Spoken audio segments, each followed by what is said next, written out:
नमस्कार दोस्तों, हम बिहार सिविल कोड के अकॉर्डिंग इस वीडियो में बात करने वाले हैं क्योंकि हाल ही फिलहाल में आपने देखा होगा कि बिहार के स्टूडेंट लीडर जो छात्रों के लिए आवाज़ उठाते हैं, छात्र एवं छात्राओं के लिए, चाहे वो बिहार सिविल कोड के जो बाकी के 2 पोस्ट बचे हुए हैं प्यून और क्लर्क का, चाहे वो बीपीएससी टीचर हो गया, चाहे 70 बीपीएससी हो गया, चाहे किसी भी डिपार्टमेंट का एग्जाम क्यों ना हो, बिहार पुलिस की बात करें, बिहार दरोगा की बात करें, चाहे वो धांधली से रिलेटेड बात करें, उस सारे चीज़ों पर वो आवाज़ उठाते हैं।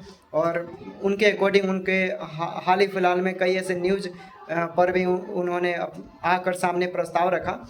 उसके अकॉर्डिंग ये मेरा वीडियो है, आप लोग अंत तक बने रहिएगा। क्लियर कट करने वाले हैं कि बिहार सिविल कोड के एग्ज़ाम में भाई इतना विलम्ब क्यों हुआ, आखिर रीज़न क्या है, किसी भी तरह की कोई धांधलिंग हो रही है क्या। तो देखिए दोस्तों, आपको मालूम है कि विधानसभा चुनाव आने वाले हैं। 2025 में विधानसभा का चुनाव होने वाले हैं और दिसंबर में इसकी घोषणा होने वाली है कि कई चरणों में ये चुनाव होंगे। ठीक है, तो सरकार रुकी हुई है विधानसभा चुनाव को लेकर। हालांकि उसने घोषणा कर दिया है कि वो 8 लाख से 12 लाख तक ये 8 लाख बहाली मार्च तक उसको क्लियर करवाना है। ये क्लियर कर दिया है बिहार सरकार ने कि 8 लाख 2025 के मार्च तक उस बहाली किसी भी तरह क्लियर करवाना है। अब वो 8 लाख बहाली कौन कौन से डिपार्टमेंट में है, हालांकि उसने कई सारे दैनिक जागरण, हिंदुस्तान जागरण, ये जितने भी न्यूज़पेपर हैं उसमें इसको पब्लिश भी करवाया था। अब देखिए, चूंकि बिहार सरकार ये चाहती है, जो भी सरकार सत्ता में बनी हुई है वो चाहती है कि ये बहाली जो हो ये हमारे सिरे से हो। ठीक, किसके सिरे से हो? हमारे सिरे से हो, ताकि हमारी वोट बैंक बनी रहे। स्टूडेंट पिराए डजेंट मैटर, लेकिन उसको वोट का क्रेडिट कार्ड जाना चाहिए कि हाँ, मेरे कलम से हमारी सत्ता में जो सरकार थी उसके शासन प्रणाली के अंतर्गत ये बहाली किया गया।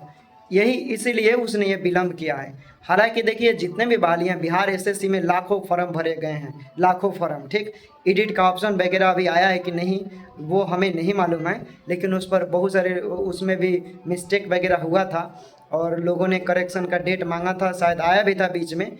जिनका गलत हुआ होगा उन्हें सुधार भी किया होगा। लेटर एक निकला था कि पहले ऑफलाइन बिहार एसएससी का एग्ज़ाम होगा, लेकिन उसको क्या कर दिया गया कि अब ऑनलाइन कंप्यूटर बेस्ड होगा वो एग्ज़ाम। ठीक, तो दोस्तों हम बात कर रहे हैं बिहार सिविल कोड के पोस्ट के लिए बाकी के प्यून और क्लर्क, यानी क्लर्क और चपरासी का पोस्ट। आपको मालूम है कि 8 से 10 लाख सिर्फ चपरासी के लिए फॉर्म गिरे हैं। ठीक है, चपरासी पोस्ट है, प्यून जिसको बोलते हैं, उसमें सिर्फ 8 से 10 लाख फॉर्म गिरे हैं और उसका सिलेबस भी बहुत नॉर्मल था, इसलिए लगभग लोगों ने उसमें पार्टिसिपेट किया है। मैथ था, हिंदी था, इंग्लिश था। मैथ 35 नंबर का, हिंदी 35 नंबर का और आपके 15 नंबर के क्या थे, अंग्रेजी थे। और इसमें जो क्वालिफाई करेंगे उनको इंटरव्यू के लिए बुलाया जाएगा और बाकी वहाँ से जो फाइनल मेरिट तैयार किया जाएगा, फाइनल मेरिट बनेगा, उसी के कगार पे सबको नौकरी मिलेगा।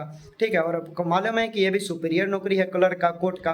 ठीक है, प्यून का सबसे ज़बरदस्त प्यून का भी है। कोई भी फाइल ढूंढने के लिए 50 रुपया, 100 रुपये, 200 रुपये तो देना ही पड़ता है।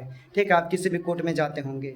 अब देखिए दोस्तों, अब इसके एग्ज़ाम कब होंगे, तो आपको मालूम है कि एग्ज़ाम की घोषणा विधानसभा चुनाव के रिगार्डिंग रुका हुआ है और नवंबर से दिसंबर के बीच, या तो दिसंबर में एग्ज़ाम हो, नवंबर में भी कम चांस है क्योंकि इधर फेस्टिवल है। हो सकता है नवंबर में नोटिस वगैरह निकाल दिया जाए, लेकिन दिसंबर में पूरा मतलब हम 85%, 70-80% चांसेस रख सकते हैं कि आपका जो एग्ज़ाम है दोस्तों वो दिसंबर में होने की संभावना है। क्योंकि हाल ही फिलहाल में स्टूडेंट लीडर दिलीप कुमार ने भी अपना स्टेटमेंट दिया है कि हम जल्द ही आयोग से बात करेंगे, बिहार सरकार से हम लोग लिखित बात रखेंगे। अगर जल्द से जल्द अगर सरकार इस पर काम नहीं करती है, कोई नोटिस नहीं निकालती है, तो हम सरकार का घेराव करेंगे। और ये वीडियो हमारे उन छात्र एवं छात्राओं के लिए भी है जो बोलते हैं कि दिलीप भैया हमारे लिए आवाज़ उठाइए, और आवाज़ उठाने के बदले जब हम सड़कों पर आते हैं तो 20 से 25 लोग के साथ आते हैं, जबकि हमें सोशल मीडिया पर लगभग हज़ारों के कगार में लोग देखते हैं।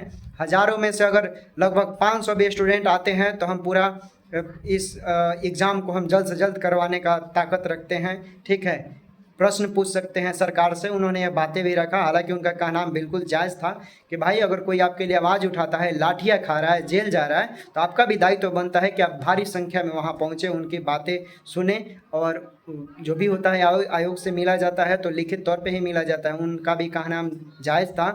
तो उन्होंने बोला कि देखिए, अगर जल्द से जल्द कोई नोटिस नहीं निकाला जाता है तो हम एक संवैधानिक तौर पे शांतिपूर्वक ढंग से एक आंदोलन करेंगे कि आखिर इतना लेट क्यों हो रहा है। क्या अभी भी सरकार को नहीं लग रहा है क्या कि जो बाकी के सीटें जो बचे हैं वो अच्छा से नहीं बिक पाया है क्या, इसीलिए एग्ज़ाम नहीं करा रही है सरकार? उन्होंने कहा ये बात को लेकर। तो देखिए जो भी जैसे होगा, जैसा भी होगा फिर आपको बताया जाएगा। आप दिल छोटा नहीं करेंगे और सिविल कोर्ट के भरोसे नहीं बैठना है, बी ऑप्शन लेकर चलना है। बिहार एसएससी है, ठीक है, उसमें आपको मालूम है कि 75 नंबर जीके जीएस से रहेंगे और 50 क्वेश्चन आपके रहेंगे रीजनिंग से, 25 नंबर मैथ रहेंगे, टोटल 150 प्रश्न आएंगे। बिहार एसएससी की बात करें, अभी हाल ही फिलहाल में 70 बीपीएससी भी होने वाले हैं। अगर आप ग्रेजुएट हैं तो उसको भी भर सकते हैं, अभी डेट बचा हुआ है। एनटीपीसी ग्रेजुएट और अंडर ग्रेजुएट का भी अभी सीट बचा हुआ है, डेट बचा हुआ है उसका, माफ़ कीजिएगा, डेट बचा हुआ है, तो उसको भी आप भर सकते हैं और अप्लाई कर सकते हैं। हालांकि जो 12th बेसिस अंडर ग्रेजुएट है उसमें आपको देखेंगे तो एसडीओ लेवल का जाति प्रमाण पत्र मांग रहा है। तांतवा एक जाति था दोस्तों, उसको सुप्रीम कोर्ट ने उसको ईबीसी में कर दिया फिर से, पहले वो एससी कैटेगरी में था, तो उनके लिए ईबीसी का जाति प्रमाण पत्र बनवाना पड़ेगा। तो ये सब चीज़ें हैं और जो बताना ज़रूरी था आप लोगों के लिए, क्योंकि एग्ज़ाम तो होंगे ही, ठीक है। अपना आप मेहनत करते रहें, दिल छोटा नहीं करना है। बेरोज़गारी का इतना समय है कि दोस्तों मन करता है कि पढ़ाई लिखाई छोड़ दे और कहीं हम लोग कमाने चले जाएं, लेकिन क्या कीजिएगा, इसी में सब चीज़ देख कर ही चलना है। बिहार में दूसरा कोई ऑप्शन भी नहीं है, ना ही कोई इंडस्ट्री है कि हम लोग यहाँ पर काम कर सकते हैं। या आप जैसे मान लीजिए कि कोई इंजीनियर हो गया या कोई जैसे technical hand, ITI, diploma, BTech, ये सब जितने भी टेक्निकल हैंड के लोग हैं, तो इनके लिए इंडस्ट्री क्या चीज़ है, इंडस्ट्री होगा तभी ये लोग काम करेंगे, जो कि बिहार में ये सब चीज़ें नहीं हैं। वो इसलिए इन सब चीज़ों को सरकारी नौकरी के इसलिए अपनाते हैं, अपना अहम रोल इसमें देते हैं, अहम भूमिका इसमें निभाते हैं ताकि उनका सिलेक्शन हो जाए। भाई इंडस्ट्री रहता तो कोई इसमें नहीं आना चाहता जल्दी। इंडस्ट्री के बदौलत ही ना कोई भी सरकार आती है, अपना जेब भरना चाहती है, चाहे कोई भी वो पार्टी हो, यानी जो भी अभी सत्ता में है, जो बन चुके थे गठबंधन में, सभी को बोल रहे हैं, ठीक है। पॉलिटिक्स वाले व्यक्ति ना स्टूडेंट के होते हैं, वो खासकर तो अपने घर के नहीं होते हैं, तो हम स्टूडेंट लोगों का वो लोग का होगा दोस्तों, ठीक है। सरकार पे तो भरोसा ही नहीं कर सकते हैं, सरकार खुद अपना जेब भरना चाहती है। सरकार को दिखता नहीं है कि हम युवाओं के साथ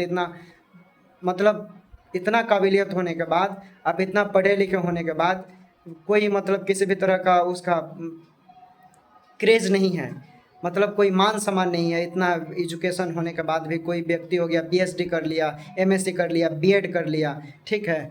बीएड वालों के लिए तो ठीक है भाई, बीपीएससी टीचर वो साल में निकल रहा है, लेकिन बाकी के जो पोस्ट हैं उसके लिए अगर बीपीएससी टीचर जैसा बहाली निकलता तो मुझे उम्मीद है कि भाई इतना लोग बेरोज़गार नहीं रहता जितना उसमें बहाली आता है। लेकिन उतना बहाली इसमें नहीं निकालेगा लोग, मालूम है सरकार को तो वोट चाहिए और किसी चीज़ से मतलब नहीं है। लेकिन भाई इस बार अगर आप में भी कमी है, हम सब में कमी है कि हम लोग अच्छे सरकार को नहीं चुन पाते हैं। हमें वैसे सरकार को चुनना चाहिए जो हमारे हक अधिकार की बात करे, हमें रोज़गार दे, हॉस्पिटल, एजुकेशन की बात करे, ठीक है। धर्म हिंदू मुस्लिम में ना उलझाए, कास्टिज्म को लेकर बात ना करे। लेकिन ये राजनीतिक में सब आम बातें होते रहते हैं, यहीं पर हम लोग फंस जाते हैं। हमारा भी ड्यूटी बनता है, हमारा भी कर्तव्य बनता है दोस्तों कि हम लोग अच्छे सरकार को शासन प्रणाली के अंतर्गत लाएं, अपना एक वोट का कीमत दिखाए सबको, ठीक। तो ये वीडियो था, बाकी जैसा होगा हम दिलीप भैया से बात कर आपके समक्ष आएंगे। टेक केयर, बाय बाय, अपना ख्याल रखें और देखते रहे स्टैंड बीपीएससी।